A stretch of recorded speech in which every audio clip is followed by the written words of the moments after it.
ধামরায়ে ৮ বছরের শিশুকে ধর্ষণের অভিযোগে বৃদ্ধ গ্রেফতার।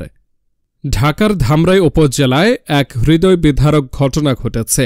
৮ বছর বয়সে এক মাদ্রাসা ছাত্রীকে বড়ই দেওয়ার প্রলোভন দেখিয়ে ধর্ষণ করার অভিযোগে আবুল হোসেন নামে এক ব্যক্তিকে গ্রেপ্তার করেছে পুলিশ। পুলিশ ও স্থানীয় সূত্রে জানা যায়, রবিবার বিকেলে আবুল হোসেন শিশুটিকে বড়ই পাড়ার কথা বলে ডেকে নিয়ে যায় এবং পরে তাকে ধর্ষণ করে। শিশুটির চিৎকারে স্থানীয়রা ছুটে এসে আবুল হোসেনকে আটক করে গণধোলাই দেয়। পরে পুলিশকে খবর দিলে অভিযুক্তকে গ্রেপ্তার করা হয়। শিশুটির মায়ের অভিযোগ, আবুল হোসেন তার মেয়েকে ফুসলিয়ে নিজের বাড়িতে নিয়ে গিয়ে ধর্ষণ করে। তিনি আরও জানান, তার মেয়ের চিৎকারে লোকজন এসে আবুলকে আটক করে পুলিশের হাতে তুলে দেয়।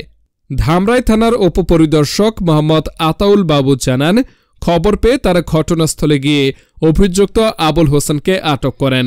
তাকে গণধোলাই দেয়, প্রাথমিক চিকিৎসা দেওয়া হয়েছে। এই ঘটনায় আইনগত ব্যবস্থা নেওয়া হচ্ছে।